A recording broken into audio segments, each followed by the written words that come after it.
सिद्धाचा देह भूमीवर पडला, स्वस्थ होऊन पडला.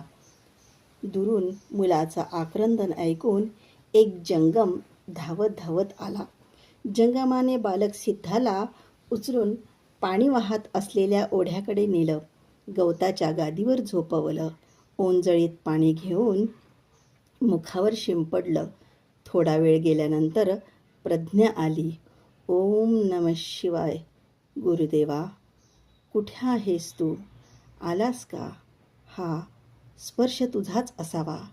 हे पाणी तुझं करुणारस व्हावं. बापा, मला आता काहीही नको. तुझ्या चरणाकडे आणलं तरी पुरे. त्याच्यापेक्षा मोठं काही नाही. गुरुदेवा, बोला.